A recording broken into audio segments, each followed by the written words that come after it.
할렐루야, 할렐루야. 네, 금요 성령 기도에 나오신 우리 모든 성도님들을 환영합니다. 축복합니다. 네, 한 주간 동안 우리의 삶을 인도하신 하나님, 그리고 아무 탈 없이 무탈하게 이 자리까지 인도하신 그 하나님을 함께 찬양하기 원합니다. 주님께서 주시는 은혜가 분명히 크고 우리가 그것이 너무 놀랍다라는 것을 알고 있지만, 우리의 일상의 삶을 보면 그 은혜들을 기억하면서 사는 것보다 우리의 힘과 능력으로 살아가는 그런 삶이 좀 더 많은 것 같습니다. 그래서 이 자리가 필요한 것이죠. 기도하는 자리, 예배하는 자리, 또 하나님께 나아가는 자리가 필요합니다. 그 자리에서 우리는 마음을 활짝 열고 오늘도 주님께서 주시는 은혜가 어떤 것일까, 이것을 기대하면서 우리 함께 정말 기도하는 마음으로 간절히 주님께 나가야 하는 것이죠. 마음을 연다, 여러분 무슨 뜻일까요?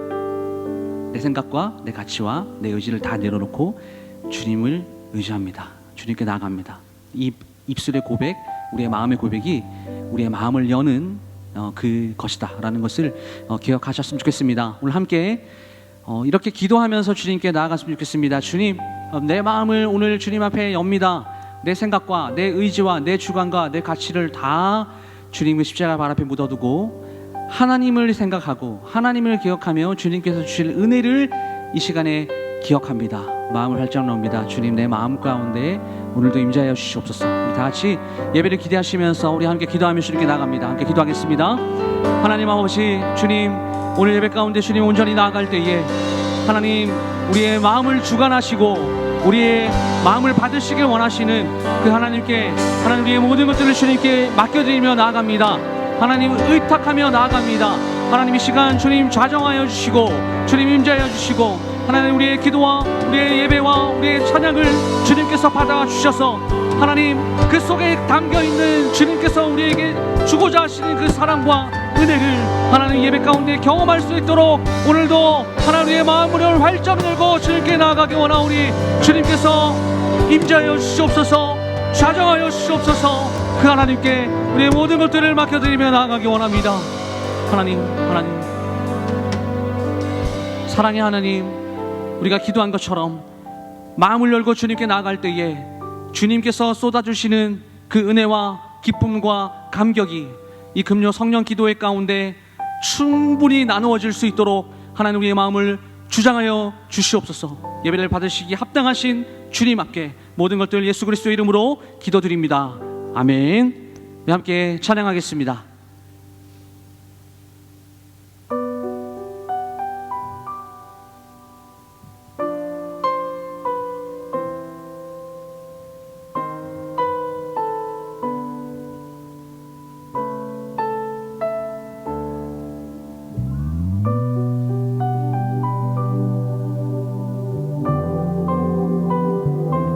주님께 우리의 마음을 드립니다. 마음을 엽니다.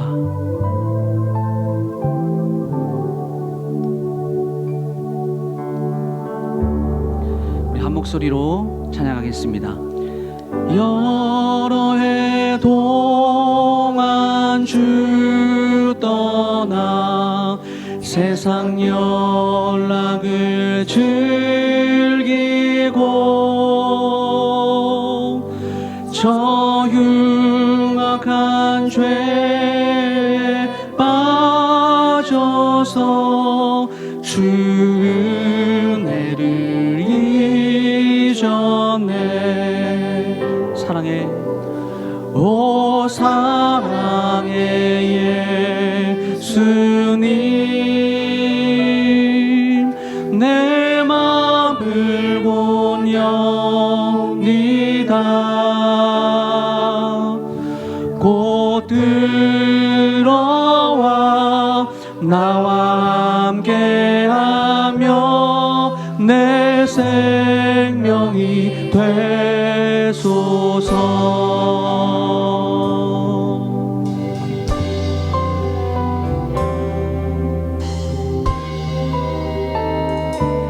우리 함께 2절로 우리 주님께 고백하겠습니다. 죄악의 죽을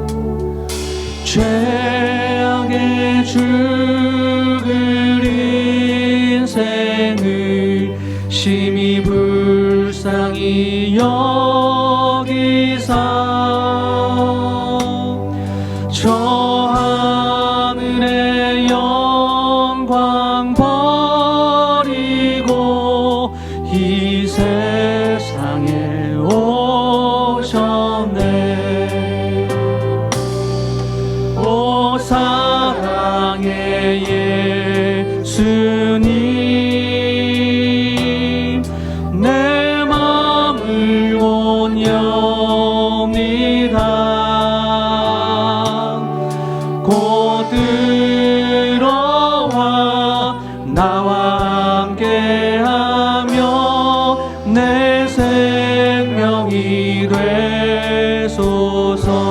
3절로 공포를 입은 구주는 가시며 유관 쓰시고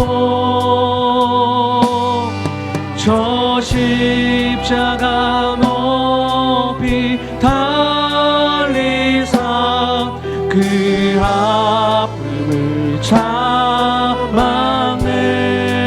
오 사랑해 사랑해 예수님 내 맘을 본연이다.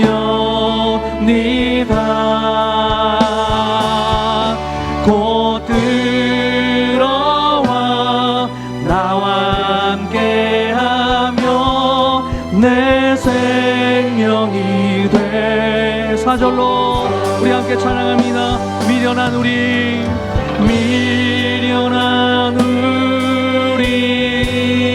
인생은 주의 공로를 모르고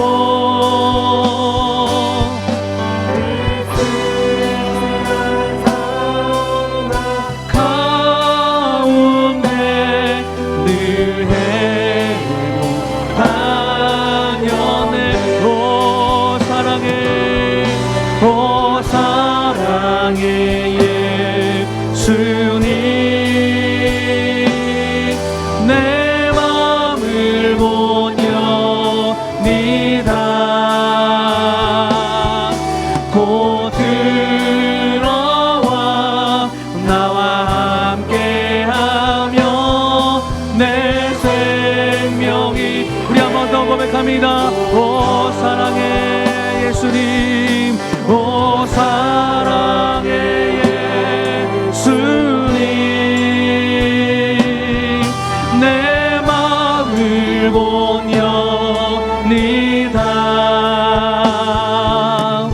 곧 들어와 나와 함께하며 내 생명이 되소서.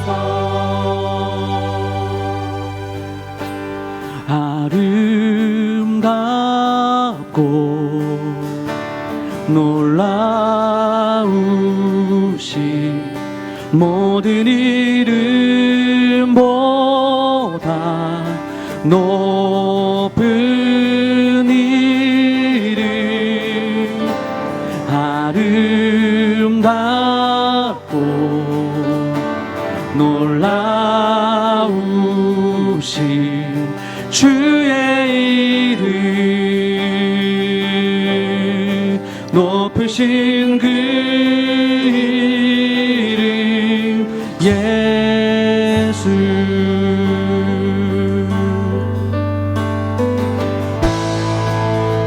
그 높으신 주님 우리를 창조하시고 이 모든 세상의 주관자 되신 그 하나님을 우리 함께 찬양하기 원합니다.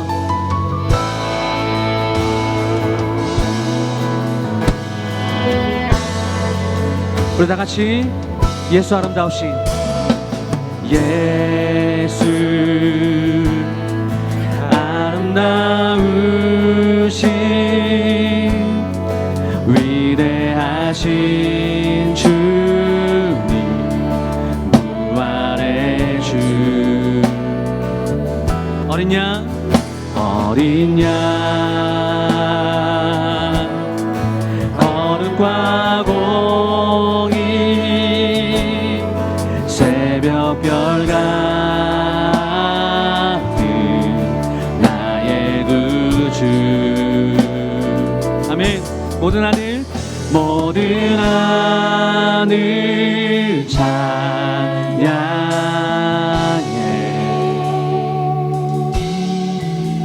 모든 만물이 주 경배.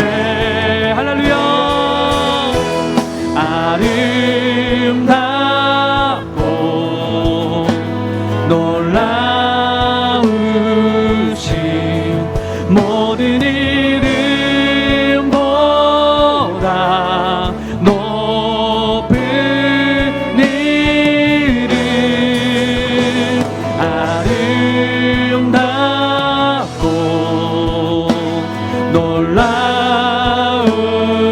주의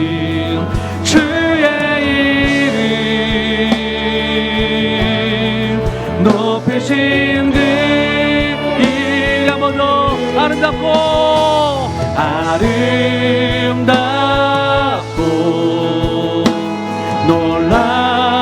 놀라우신 모든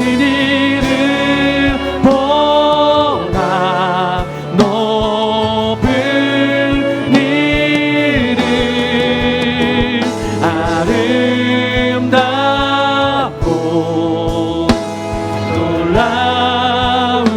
놀라우신 주의 이름 높으신 그 이름 한 번 더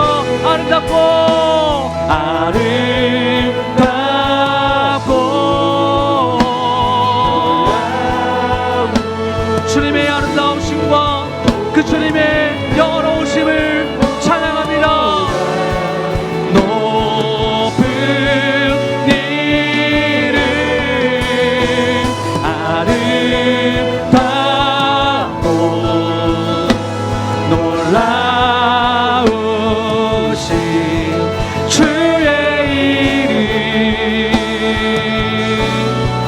높으신 그 이름 예수. 아멘. 주님, 그 주님의 위엄과 그 주님의 영원하심을 찬양합니다. 주님. 우리 모든 영광을 주님께 올려드리며 하나님께 박수로 영광 올려드리겠습니다. 할렐루야. 창조주 하나님, 우리를 지금도 주관하시는 하나님을 찬양합니다. 할렐루야.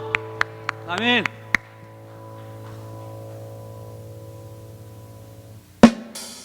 우리 다 같이 박수하면서 우리 하나님 찬양하겠습니다.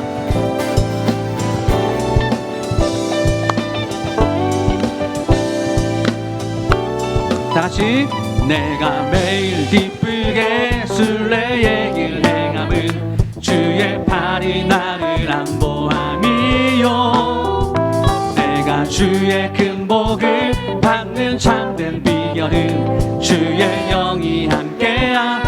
우리 한 번 더 내가 매일 기쁘게 내가 매일 기쁘게 순례의 길 행함은 아멘 주의 팔이 나를 안보함이요 내가 주의 큰 복을 받는 참된 비결은 주의 영이 함께함. 우리 기쁘게 주님 앞에 나갑니다. 성령이 계시네 할렐루야 함께 하시네 성령이 계시네 할렐루야 함께 하시네 좁은 길을 걸으며 밤낮 기뻐하는 것 주의 영이 함께함이 아멘. 우리 주님 앞에 박수하며 우리 이절로 함께 찬양하겠습니다. 나와 동행하시고 모든 염려하시니 나는 숲의 새와 같이 기쁘다. 내가 기쁜 마음으로 주의 뜻을 행함은 주의 영이 함께함. 우리 한 번 더요. 나와 동행하시고 모든 염려하시니 나는 숲의 새와 같이 기쁘다. 내가 기쁜 마음으로 주의 뜻을 행함은 주의 영이 함께함. 할렐루야. 성령이 계시네 할렐루야 함께 하시네 성령이 계시네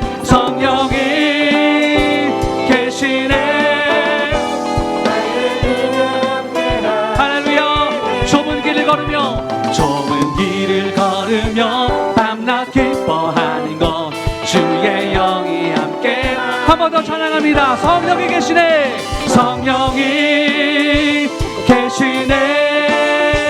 할렐루야 함께 하시네 성령이 계시네 할렐루야 함께 하시네 아멘.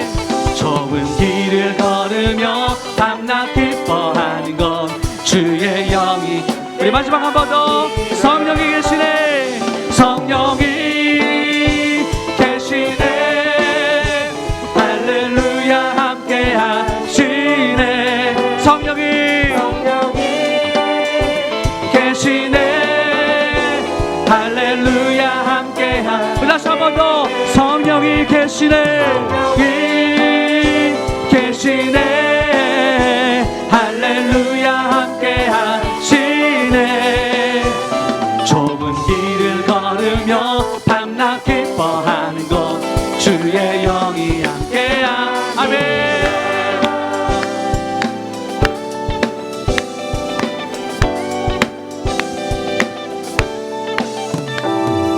우리 주님께 모든 영광의 박수 올려드립시다. 우리와 함께 하시는 그 성령님을 의지합니다. 할렐루야 할렐루야.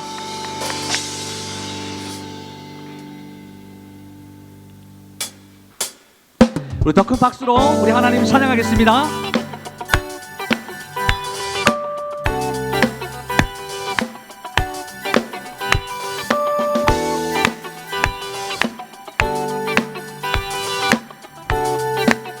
자, 우리 한 목소리로요. 주의 음성을 내가 들으니 사랑하는 말일세.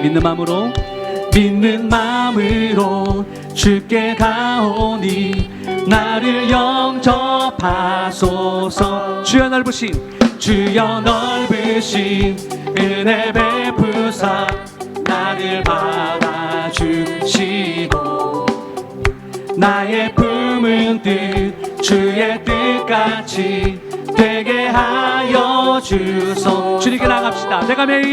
내가 매일 십자가 앞에 더 가까이 가오니 구세주의 흘린 보배 피로써 나를 정케 하소서. 아멘. 우리 주님께 최고의 영광을 올려드리며 주의 보좌로 나아갈 때에 어찌하니 기쁠까. 아멘. 주의 얼굴을 항상 배우니 더욱 친근합니다. 주가 주시는 넓은 사랑을 증량할 자 없으며 주가 주시는 참된 기쁨도 헤아릴 수 없도. 할렐루야. 내가 매일 십자가 앞에 더 가까이 가오니. 아멘. 구세주의 흘린 보배 피로써 나를 정케 한 번 더. 내가 매일 십자가 앞에 더 가까이 가오니 구세주의 흘린 보배 피로써 나를 정케. 한 번 더 우리 주님 앞에 고백합시다. 내가 매일 십자가 앞에 더 가까이 가오니. 주님을 높입니다. 나를 정케 하소서. 우리 주님 앞에 박수합니다.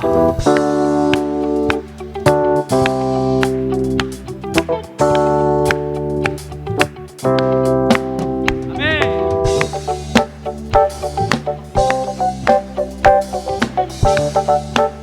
우리 더욱더 기쁜 마음으로 내가 매일 십자가 앞에 더 가까이 가오니 구세주의 흘린 보배 피로써 나를 정케. 우리 마지막으로 한 번 더.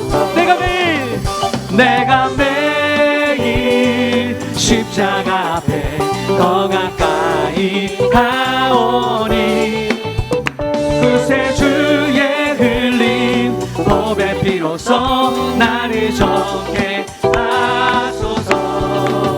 주님 영광 받으소서. 아멘.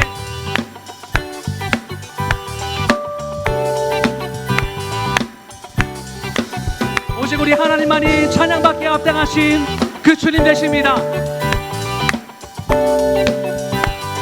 우리 주님께 모든 영광의 박수 올려드리며 할렐루야 아멘. 주님과 동행하는 삶이 최고의 가치인 삶을 믿습니다. 아멘 아멘.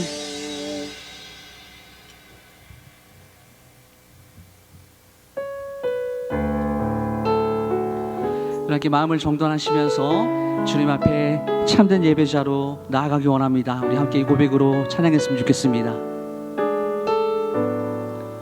아무도 예배하지 않는 그곳에서 주를 예배하리라.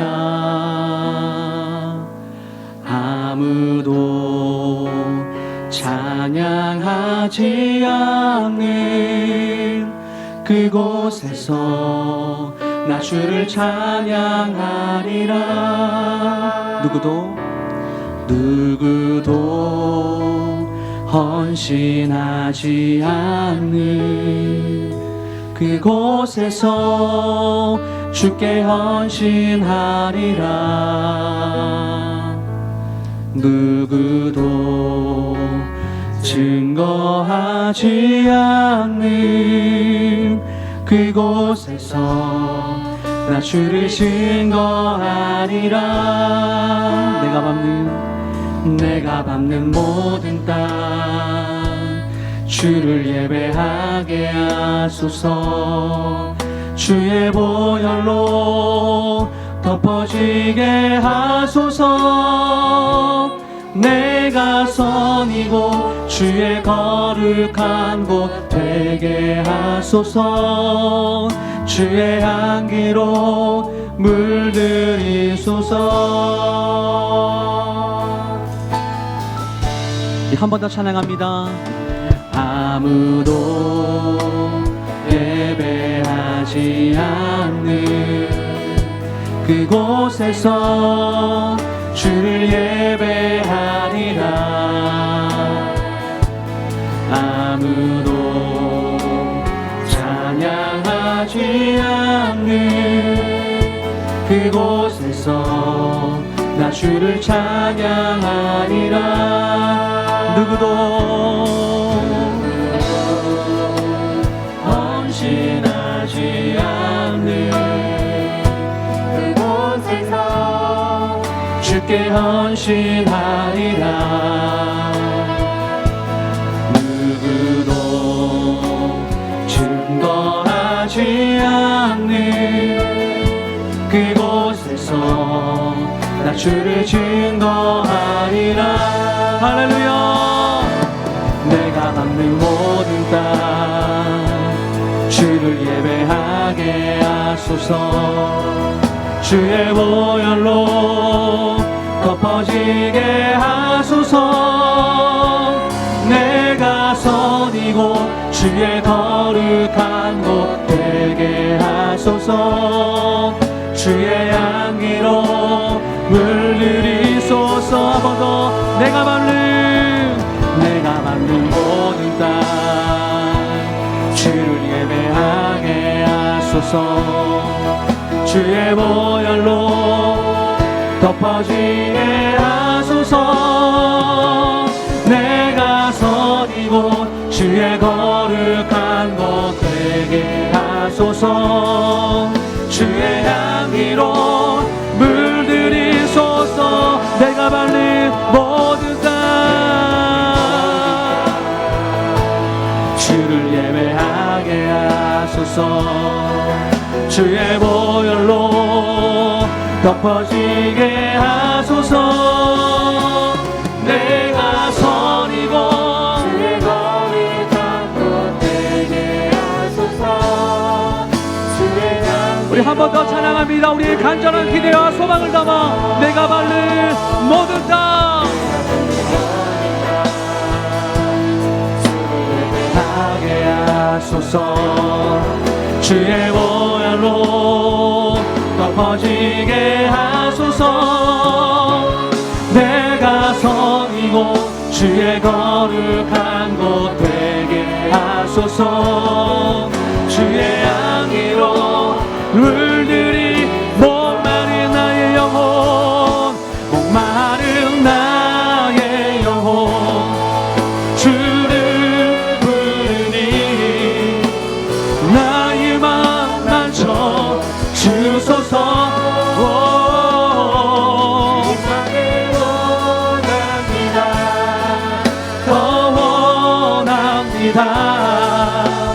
나의 맘 만져 다시 한 번 더 목마른 나의 영혼 나의 영혼 주를 부르니 나의 맘 만져 주소서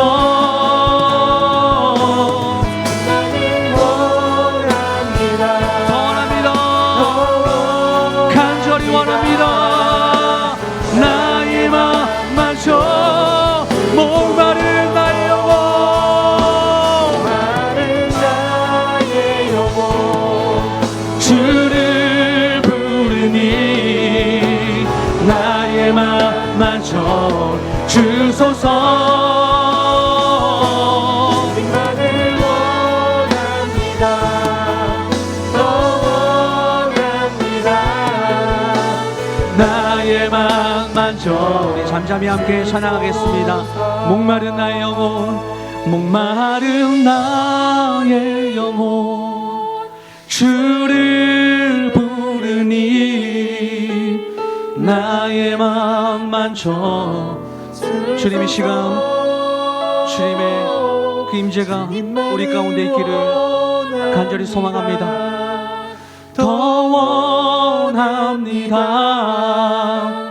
나의 맘 한 번만 더 간절히 주님 앞에 우리의 마음을 올려드리며 목마른 나의 영혼 주를 부르니 나의 맘 만져 주소서 주님만을 원합니다 더 원합니다 나의 맘 만져 주소서. 할렐루야. 네, 마지막으로 고백한 이 찬양의 고백이 우리의 오늘 예배 전체적인 모든 우리 성도님들의 고백이 되었으면 좋겠습니다. 하나님 목마른 나의 영혼 주님께서 만져주시고 하나님 나의 갈급함과 나의 갈증을 주님 말씀으로 채워주시옵소서. 우리 마지막으로 함께 기도할 때에 오늘도 선포되어질 그 말씀을 위해서 우리 함께 기도했으면 좋겠습니다. 말씀이 내 가슴 가운데 주님 영적인 양식이 될 수 있도록 오늘도 성령 충만 하나님 은혜 충만한 시간 되기 원합니다. 우리 다 같이 주님의 이름 한번 적고 통성으로 간절히 기도하겠습니다. 주여 하나님 갈급한 나의 심령 하나님 나의 마음을 주님께 올려드리며 하나님 나아갑니다. 하나님 오늘 이 시간 하나님의 가슴과 하나님 우리의 마음 가운데 주님 은혜로 채워주시옵소서. 다른 것들을 통하여 하나님 그 가치를 발견하는 것이 아니라 오직 주님의 말씀 하나님 기도를 통한 주님의 응답을 통하여 하나님 함께 하심을 오늘도 예배 가운데 경험하며 주님 앞에 나갈 수 있도록 주님 인도하여 주시옵소서. 하나님 나의 가누기가 하나님 아버지 앞에 기도하오니 주님 들어주시고 주님 응답하여 주시옵소서. 성령 충만 은혜 충만한 시간 될 수 있도록 주님 인도하여 주시옵소서. 주님 감사합니다. 주님 나옵니다.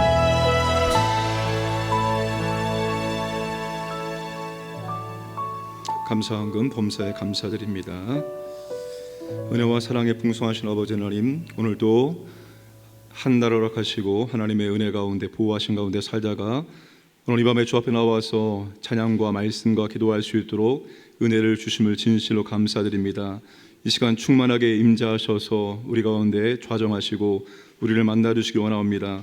피곤한 육체를 주님께서 어루만지셔서 회복시켜 주시고 또 아버지 하나님 우리의 영에 하나님의 은혜와 사랑을 풍성하게 채워주시기를 원하옵나이다. 우리가 진실로 세상 사람들처럼 행복을 추구하지 않기를 원합니다. 이미 우리는 복을 받았고 그 복을 더욱더 풍성히 누리기를 원합니다. 그리스도의 성품을 담기를 원합니다. 우리가 아버지 하나님 그 성품이 더 풍성하게 나타날 수 있도록 은혜를 베풀어 주시옵소서. 특별히 아버지 하나님 교회가 더욱더 기도하기를 원합니다. 만민이 기도하는 집 되기를 원합니다. 기도하는 성도, 기도하는 교회가 되어짐으로 하나님의 뜻을 이룰 수 있도록 역사하여 주옵소서. 이 밤에도 성령님의 은혜와 능력 가운데 우리가 기도할 수 있도록 은혜를 도와여 주옵소서. 감사드리며 예수님의 이름으로 기도드리옵나이다. 아멘. 하나님 말씀 고린도후서 5장 17절입니다.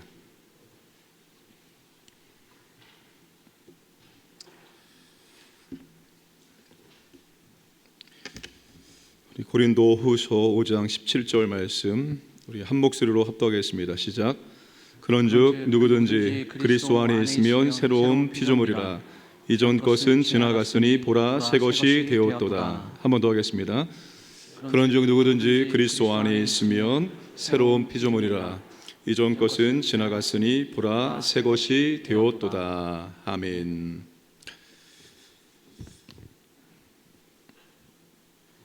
우리 주보에 시온배열 성구 암송과 묵상이 올라가고 있습니다. 어떻게 활용하는지 그리고 그 묵상의 의미가 무엇인지를 제가 금요 성령기도회 때 함께 나누고자 합니다. 말씀을 순종해야 된다는 것을 우리는 다 알고 있습니다. 그런데 순종을 해야 한다고 생각해서 말씀이 순종이 되는 것이 아닙니다. 순종의 방법이 있습니다. 성경에서 말씀하고 있는 방법대로 행할 때만 우리가 하나님 말씀에 순종을 할 수가 있습니다. 모세는 율법의 전달자입니다. 최초로 하나님 말씀을 받아서 하나님 백성들에게 전하고 가르친 사람이 바로 모세입니다. 모세는 율법에 순종하면 축복이 임하고 율법에 불순종하면 하나님의 저주가 임한다는 것을 신명기에서 모세가 강조를 합니다. 근데 모세의 진정한 마음은 이 출애굽 2세대가 가나안 땅에 들어가서 하나님의 은혜와 복을 누리는 것입니다. 하나님 말씀에 순종함으로 그들이 진실로 하나님의 복을 누리는 것입니다. 부모 세대가 당한 고통, 아픔을 경험하지 아니하고 정말 하나님의 은혜 가운데 복을 누리며 살기를 원했습니다. 그래서 율법에 순종할 것을 그토록 강조했던 것입니다.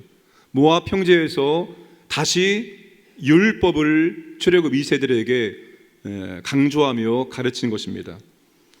모세가 율법의 말씀에 순종할 수 있는 방법도 가르쳐 주었습니다. 그게 신명기 30장 11절에서 14절까지 말씀입니다. 보겠습니다. 내가 오늘 내게 명령한 이 명령은 내게 어려운 것도 아니요 먼 것도 아니라 하늘에 있는 것이 아니니 내가 이르기를 누가 우리를 위하여 하늘에 올라가 그의 명령을 우리에게로 가지고 와서 우리에게 들려 행하게 하랴 할 것이 아니요 이것이 바다 밖에 있는 것이 아니니 내가 이르기를 누가 우리를 위하여 바다를 건너가서 그의 명령을 우리에게로 가지고 와서 우리에게 들려 행하게 하랴 할 것도 아니라 오직 그 말씀이 내게 매우 가까워서 내 입에 있으며 내 마음에 있은즉 내가 이를 행할 수 있느니라. 아멘. 모세가 뭐라고 말씀하고 있습니까? 이 명령은, 이 율법은 어려운 것이 아니다. 이 말씀이 멀리 있는 것이 아니다. 하늘에 있는 것이냐 바다에 있는 것이냐? 아니, 그렇게 멀리 있지 않다는 겁니다. 하나님 말씀에 가까이 있다는 거예요. 14절에 오직 그 말씀이 내게 매우 가까워서 내 입에 있으며 내 마음에 있은즉 내가 이를 행할 수 있느니라. 어떻게 하면 말씀에 순종할 수 있습니까? 말씀이 가까이 있어야 됩니다. 말씀이 가까이 있어야 되는데 어디에? 먼저는 입에 말씀이 가까이 있어야 됩니다. 말씀이 입에 있게 하는 것이 바로 말씀을 암송하는 것입니다. 말씀이 또 어디에 가까이 있어야 됩니까? 말씀이 마음에 있어야 됩니다. 말씀이 마음에 있게 하는 것이 바로 묵상입니다. 암송과 묵상, 묵상과 암송을 통해서 말씀은 입과 마음에 거하게 됩니다. 말씀이 입과 마음에 있을 때만이 우리가 말씀에 순종하는 삶을 살 수 있다는 거예요. 말씀이 입에 없습니다. 말씀이 마음이 없어요. 말씀이 입과 마음이 없으면 절대로 누구도 말씀에 순종하는 삶을 살아갈 수가 없습니다. 말씀이 입에 있고 말씀이 마음에 있을 때 비로소 말씀에 순종하는 삶을 살 수 있어요. 그렇기 때문에 우리가 말씀을 암송하고 묵상을 해야 하는 것입니다. 오직 이 방법으로만 말씀에 순종하는 삶을 살아갈 수 있기 때문입니다. 우리 성도님들이 묵상과 암송을 쉽게 할 수 있도록 돕고자 개발된 방법이 쉬운 배열 성구 암송과 묵상입니다. 화면을 한번 보시겠습니다. 저게 왜 저렇게 나오죠? 자, 다 띄워주세요. 우리가 읽었던 고린도후서 5장 17절 말씀입니다. 여러분, 묵상을 하고 그 다음에 암송을 하면 훨씬 더 암송이 잘 됩니다. 그래서 우리 쉬운 배열 성구는 암송이 먼저 하는 것이 아니라 묵상을 먼저 합니다. 근데 묵상할 때 여러분 3단계 묵상을 하는데, 먼저는 한 억구, 그러니까 배열된 그런즉 누구든지 한 억구마다 묵상하는 겁니다. 덧뜻이 무엇인지를 우리가 생각해 보는 것입니다. 그 다음에 두 번째가 주어와 동사, 문장의 관계 중심으로 묵상을 하는 것입니다.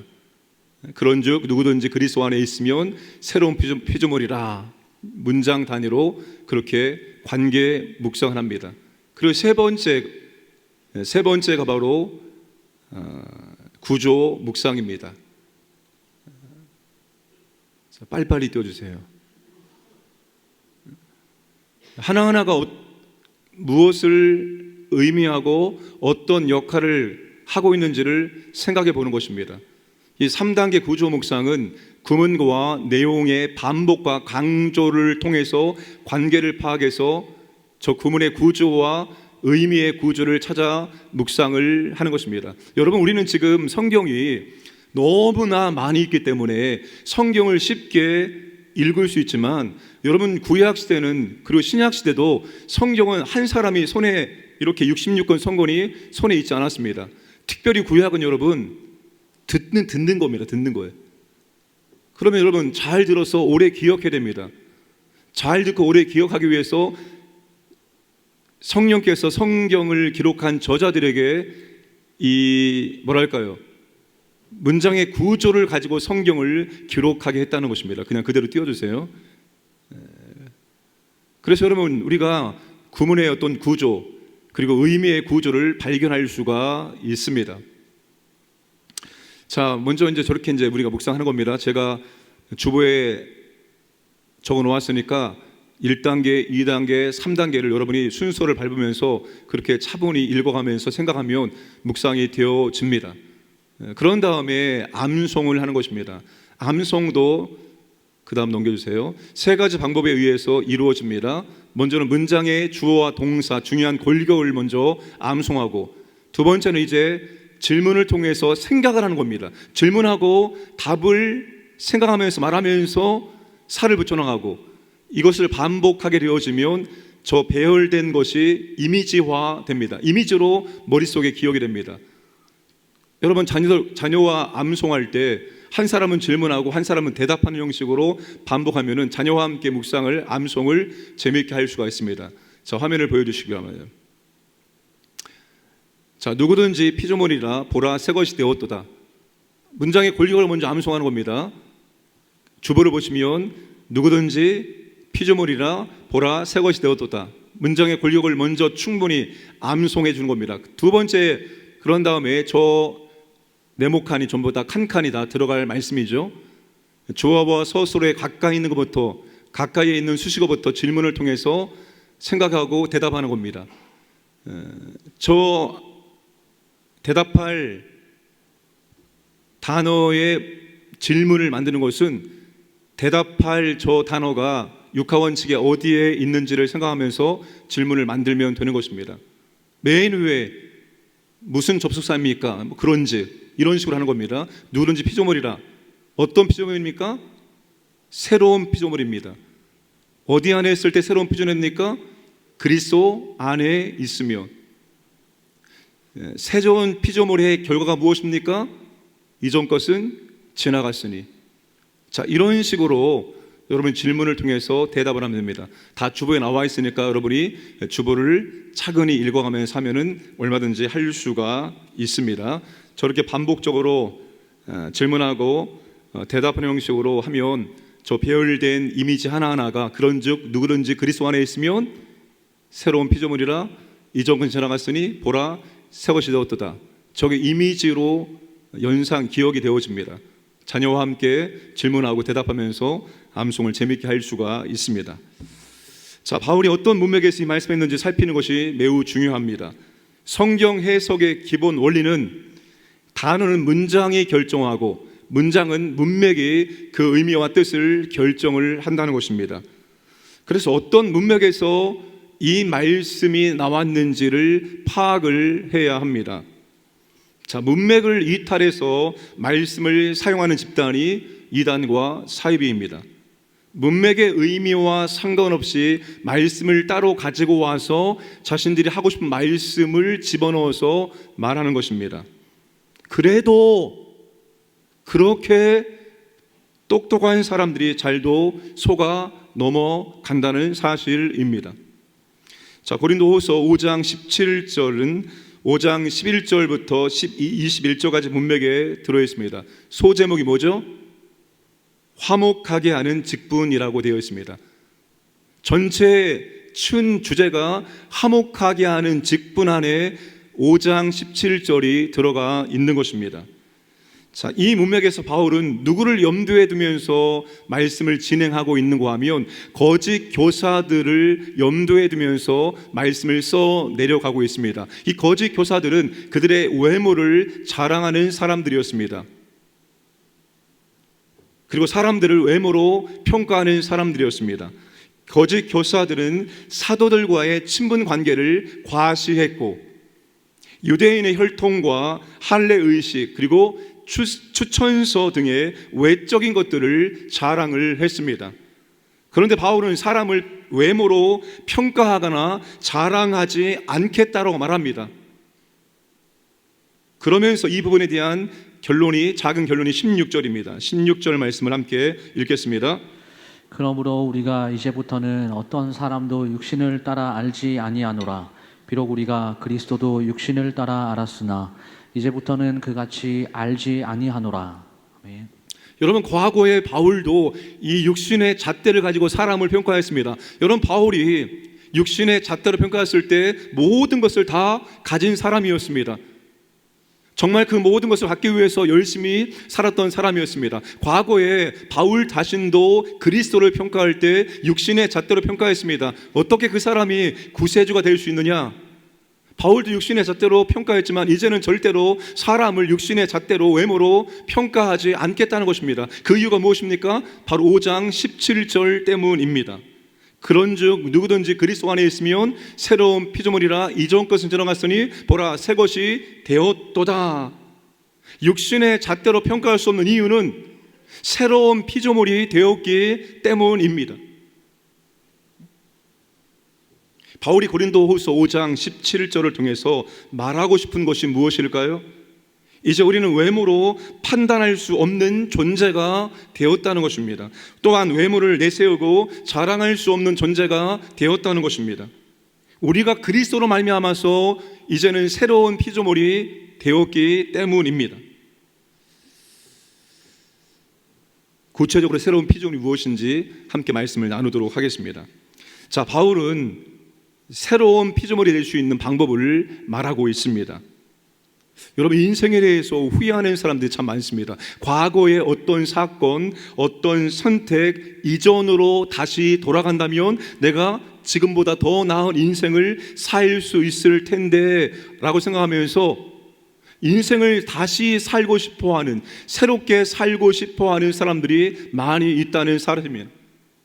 과거의 모든 것들을 다 지워버리고 과거의 모든 것들을 다 덮어버리고 다시 인생을 새롭게 시작하기를 원하는 사람들에게 오늘 바울의 말씀은 귀가 쫑긋하게 만드는 말씀입니다. 왜 그렇습니까? 누구든지 인생을 새롭게 시작할 수 있는 방법이 있다라고 말하고 있기 때문입니다. 과거를 지우고 다시 모든 것을 새롭게 할 수 있는 길이 있다라고 말하고 있기 때문입니다. 어떻게 말입니까? 그리스도 안에 있으면 됩니다. 그리스도 안에 들어가면 된다는 것입니다. 이것이 인생을 새롭게 하는 유일한 길이고 유일한 조건이고 유일한 방법이 됩니다. 사랑하는 여러분, 인생은 두 종류가 있습니다. 그리스도 안에 있는 사람, 그리스도 밖에 있는 사람. 바울이 에베소서에서 그리스도 밖에 있는 사람들의 진짜 실존의 모습이 무엇인지를 말해 주었습니다. 2장 12절 함께 읽겠습니다.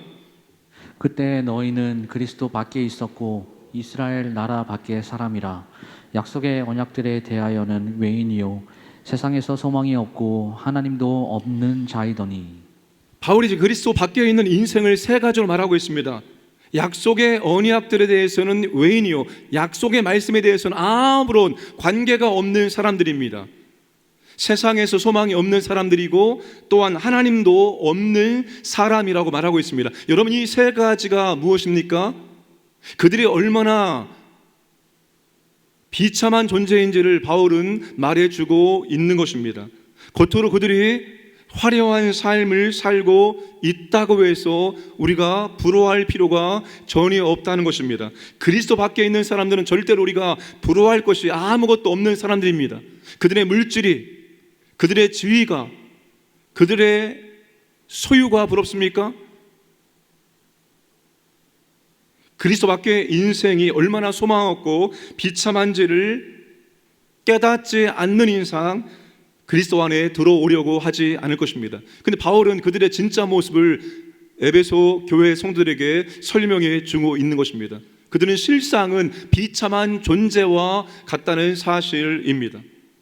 정말 우리가 그들을 위해서 기도를 할 때 이렇게 기도해야 됩니다. 주여, 그리스도 밖에 있는 인생들이 자신의 비참함을 볼 수 있도록 영의 눈을 열어주시기를 원합니다. 그들의 정말 실제 모습이 어떠한지를 볼 수 있는 눈을 열어주옵소서라고 기도해야 한다는 것입니다. 여러분, 그리스도 안에 들어오면 새로운 인생 또한 새롭게 될 수가 있습니다. 하나님은 그리스도 안에 들어오는 것을 인간적이고 세상적인 상태와 조건으로 하지 않았습니다. 진심으로 죄인됨을 인정하고 그리스도의 십자가의 구속을 인정하고 그 주님을 구주와 주님으로 믿고 고백하고 모셔드리면 그는 새로운 피조물이 될 수가 있습니다. 그리스도 안에 들어온다는 것은 믿음으로 고백하는 영적인 진실이자 신비입니다. 여러분, 놀라운 신비이죠. 내가 그리스도 안에 들어왔다는 것이 우리의 눈으로 보여지지 않지만 우리가 진심으로 구주와 주님으로 믿음으로 고백하고 그분을 모셔드리면 우리는 그리스도 안에 들어가는 놀라운 신비의 영역 안에 들어가게 된다는 사실입니다. 그 그리스도 안에서 우리의 모든 것들이 새롭게 시작이 되는 것입니다. 사랑하는 여러분, 우리는 그리스도를 구주와 주님으로 믿고 받아들였습니다. 우리가 그리스도 안에 들어온 사람들입니다. 우리가 새로운 피조물입니다. 우리의 존재와 신분과 상태가 새롭게 창조되었다는 의미입니다. 그래서 영어 성경은 새로운 피조물을 New Creation, 새 창조라고 번역을 합니다. 새 창조, 새롭게 창조되었다는 뜻입니다. 에베소 2장 10절 말씀도 함께 읽겠습니다. 우리는 그가 만드신 바라 그리스도 예수 안에서 선한 일을 위하여 지으심을 받은 자니 이 일은 하나님이 전에 예비하사 우리로 그 가운데서 행하게 하려 하심이니라. 그가 만드신 바라, 우리가 하나님의 작품이다, 하나님의 작품이라고 말을 하고 있습니다. 우리의 존재 자체가 하나님의 작품입니다. 우리의 겉모습, 우리의 외적인 모습, 우리의 성격, 우리의 성향도 다 하나님이 만드신 작품에 해당되어집니다. 제가 이번 주 주보에 MBTI 검사 결과를 썼습니다. 보니까 저는 세상의 소금형이었습니다. 16가지의 성격의 유형이 있습니다. 여러분, 다 한 분 한 분 하나님께서 만들어 놓으신 걸작품입니다. 그런 성격 가진 거 하나님의 작품인 줄로 믿으시길 바랍니다. 과거의 죄인이고 전적 부패한 존재였습니다.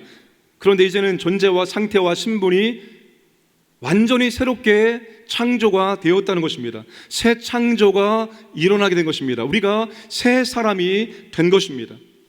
그 새 사람의 청사진이 그리스도입니다.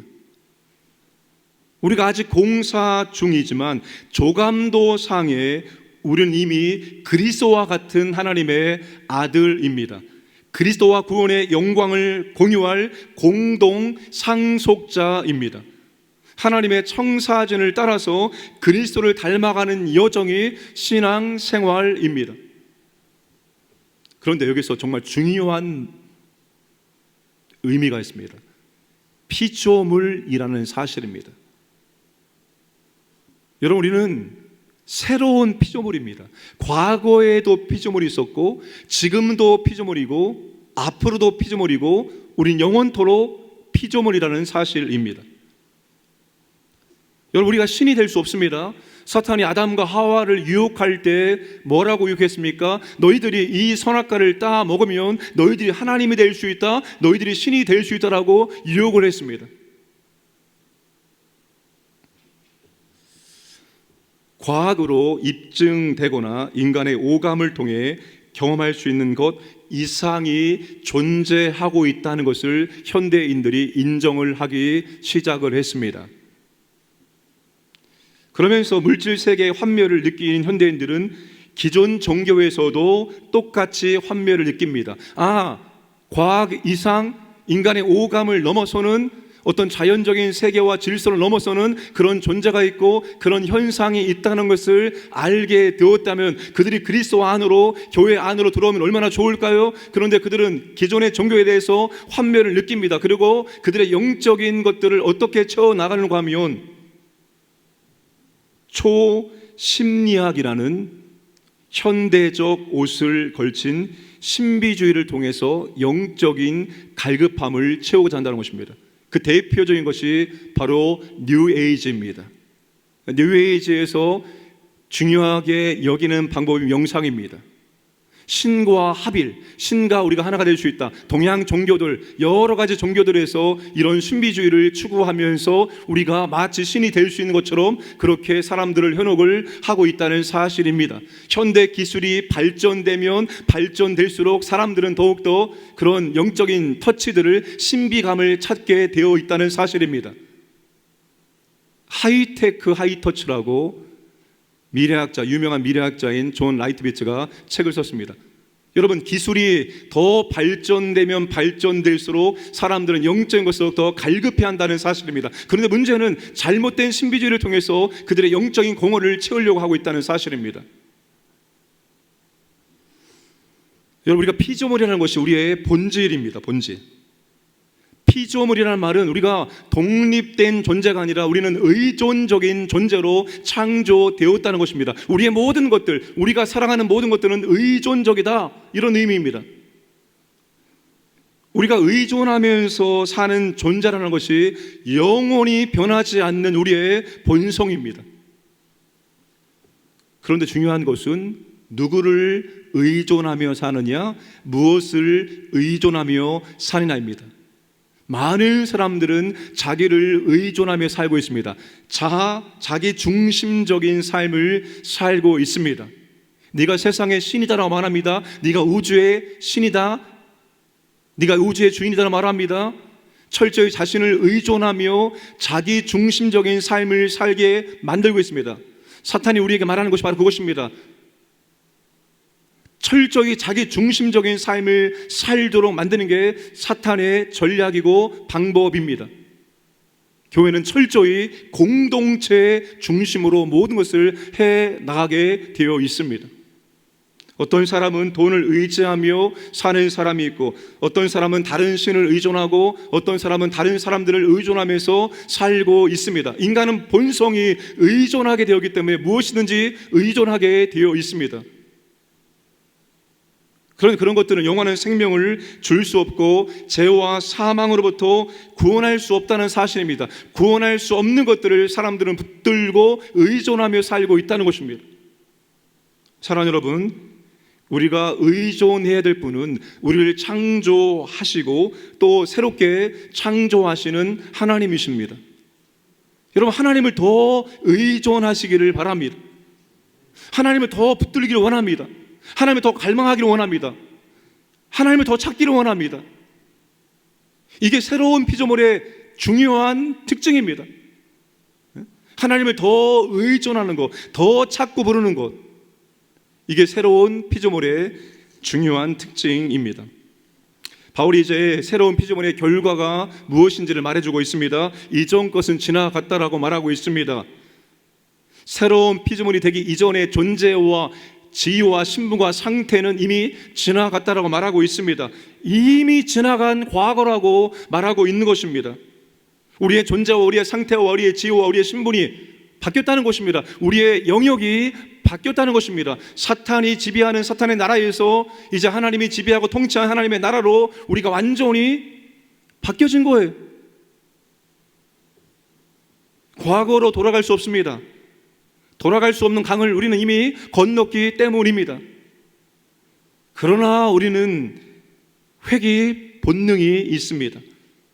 다시 옛날대로 살고자 하는 그런 모습이 있습니다. 옛날대로 사는 것이 훨씬 더 익숙하고 편안하기 때문입니다. 그래서 신앙생활을 그렇게 열심히 잘 하다가도 미끄러져서 다시 과거로 돌아가는 사람이 있어요. 아니, 과거에 그렇게 열심히 했는데 어떤 이유 때문에 미끄러져서 교회도 안 나가고 예배도 안 드리고 마치 안 믿는 사람들처럼 살고 있는 사람들이 생각보다 많이 있습니다. 여러분, 그때마다 우리가 새 것이 되었다는 사실을 기억하고, 여러분, 과거로 돌아가지 마시고 과거에 내가 했던 삶의 방식들, 삶의 태도로 돌아가려고 하지 마시고 우리가 그리스도 안에서 새로운 피조물이 되었으니 날마다 새로움을 추구하시기를 바랍니다. 새 것이 되었습니다. 여러분, 바울이 새 것이 되었다는 것을 너무나도 강조하고 싶은 거예요. 그래서 새 것이 되었다 이 말을 하기 전에 보라라는 말을 합니다. 보라, 내가 지금 다음에 할 말을 집중해라, 주의해라, 보라라는 말을 한 다음에 새 것이 되었다라고 말하고 있습니다. 지금 바울이 여러분 우리에게 놀라운 사건이 일어났다는 것을 강조하고 있으며, 동시에 바울 자신이 이 말을 하면서 너무나 감격과 감동 속에 있다는 사실에, 이게 얼마나 놀라운 사실인지 너희들은 아느냐? 보라, 새 것이 되었도다. 바울이 이제 감격과 감동 속에서 이 말을 강조하고 싶은 것입니다. 그래서 두 번이나 강조하죠. 새로운 피조물이다, 새 것이 되었도다. 우리가 새로운 피조물이 되었고 새 것이 되었다는 것이 놀라운 사건이라는 것입니다. 다른 어떠한 사건과 비교할 수 없는 놀라운 사건이 오늘 우리에게 일어났다. 이것을 바울이 고린도 교회 성도들에게 강조하고 있습니다. 무엇보다도 여러분, 새롭게 된 것은 우리가 하나님과의 관계가 새롭게 되었다는 것입니다. 또한 우리는 하나님과의 관계 속에서 날마다 새롭게 될 수 있다는 것입니다. 날마다 새롭게 되는 방법, 날마다 새롭게 사는 방법이 있습니다. 날마다 그리스도 안에서 하나님과 함께하는 삶, 하나님과 교제하는 삶을 살아가면 됩니다. 그리하면 끊임없이 변화되고 있는 우리 자신의 모습을 볼 수가 있습니다. 여러분, 많이 변화되려고 하지 마세요. 제발 욕심 부리지 마시고 제발 조금씩이라도 변화되려고 하시면 됩니다. 작년보다 올해 조금 더 변화되어지면 되는 거예요. 사람이 갑자기 변하면 갑니다.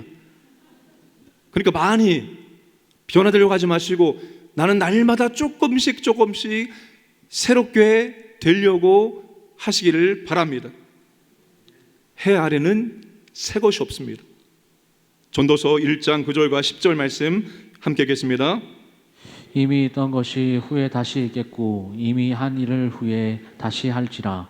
해 아래에는 새 것이 없나니 무엇을 가리켜 이르기를 보라, 이것이 새 것이라 할 것이 있으랴. 우리가 있기 오래전 세대들에도 이미 있었느니라. 분명히 말하고 있습니다. 해 아래는 새 것이 없다. 이미 과거에 있었던 것이다. 해와 바람과 강물은 똑같은 일만 매일 반복하고 있다. 피곤할 뿐이다라고 전도자가 말하고 있습니다. 여러분, 하나님이 없으면 똑같은 일상의 지루한 반복뿐입니다. 이게 해 아래 인생의 모습이에요. 새 것이 없어요. 늘 어제와 똑같은 오늘입니다. 늘 똑같은 일만 피곤하게 반복하며 살고 있을 뿐입니다. 그런데 하나님이 함께하면 하나님과 함께하는 인생은 날마다 새롭게 될 수가 있다는 사실입니다. 똑같은 해를 바라보면서도 전혀 다르게 느껴진다는 사실입니다. 시편 19편 5절 말씀에서 이렇게 시인은 고백합니다. 해는 그의 신방에서 나오는 신랑과 같고 그의 길을 달리기 기뻐하는 장사 같아서 하늘 이 끝에서 나와서 하늘 저 끝까지 운행하며 그의 열기에서 피할 자가 없도다. 여러분, 똑같은 해를 보면서도 전혀 다른 관점으로 해석하고 느끼고 있다는 사실입니다.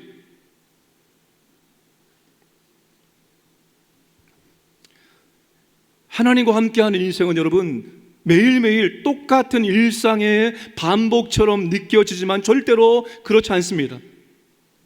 우리는 하나님 안에서 우리는 날마다 새로운 삶을 살아갈 수가 있습니다. 교회 추석 1월 말에 이제 완성본이 나와서 손에 들게 될 건데, 오늘 PDF 파일을 보내줘서 이렇게 보는데 그 여는 말을 누가 썼을까요? 제가 썼습니다. 여는 말을 쓴 것을 제가 읽으면서 감격과 감동을 받았습니다. 어떻게 내 머리에서 이런 지혜로운 말이, 이런 놀라운 말이 나올까? 보통 여는 말에 뭐 표와 관련된 설교를 요약하거나 그런 걸 많이 쓰기도 하는데, 저는 얼굴에 대해서 썼습니다. 얼굴에 대해서 썼는데 제가 읽어봐도 너무 잘 쓴 거예요. 이건 제가 쓴 게 아니라 하나님이 제게 지혜를 주심으로 쓰게 했다라고 인정할 수밖에 없었습니다. 하나님과 함께하는 인생은 똑같은 일상이 반복이 아니라 날마다 그 안에 새로운 것들이 있습니다. 새로운 것들을 발견하고 새롭게 느끼고 새로움을 경험하는 삶이 된다는 사실입니다. 사랑하는 여러분, 우리가 날마다 새로워지기를 원합니다. 우리의 생각이 새롭게 되기를 원합니다. 우리의 삶의 방식이 새롭게 되기를 원합니다. 자신과 이웃과 세상과 물질과 역사를 바라보는 관점이 새롭게 되기를 원합니다. 우리의 성품과 인격이 날마다 새롭게 되기를 원합니다. 여러분, 우리가 새롭게 될 수 있고 또한 새롭게 되어야 한다는 것입니다. 고린도후서 4장 16절, 그러므로 우리가 낙심하지 아니하노니 우리의 겉사람은 낡아지나 우리의 속사람은 날로 새로워지도다. 우리의 속사람, 우리의 인격, 우리의 성품은 날마다 새롭게 된다라고 사도 바울이 고백을 하고 있습니다. 여러분, 이게 맞는 거예요. 하나님과 함께하는 인생은 날마다 새롭게 될 수밖에 없습니다. 날마다 새로워져야 한다는 사실입니다. 사랑하는 여러분, 날마다 새롭게 되기를 주님의 이름으로 축복합니다. 어제보다 오늘의 믿음이 더 좋아야 됩니다. 어제보다 오늘의 인격이 더 좋아야 됩니다. 어제보다 오늘의 말이 더 새로워져야 한다는 것입니다. 바울이 새로운 피조물이 되었다는 것을 강조하는 이유는 우리의 생각과 걸음과 삶이 과거와는 달라야 한다는 것입니다. 옛날처럼 살아서는 안 된다는 것입니다. 우리가 어떻게 놀라운 피조물이 되었는지, 그 새로운 피조물에게 주신 하나님의 일이 무엇입니까? 사람들을 하나님과 화목하게 하는 직분을 주셨다라고 바울이 말합니다. 놀라운 직분을, 놀라운 사명을 주신 겁니다. 새로운 피조물들에게 사람들과 하나님을 화해할 수 있는 직분, 그리스도의 사신으로서 하나님께서 우리를 사용하시고 있다는 사실입니다. 그러니까 옛날처럼 살지 말고 옛날과 다른 날마다 그리스도 안에서 새로운 삶을 살 것을 바울이 우리에게 강조하고 있습니다. 우리는 변화된 자이면서 동시에 변화의 삶을 살아가는 사람들입니다. 날마다 아주 조금씩이라도 변화되어지고 새롭게 되는 은혜가 있기를 주님의 이름으로 축복합니다.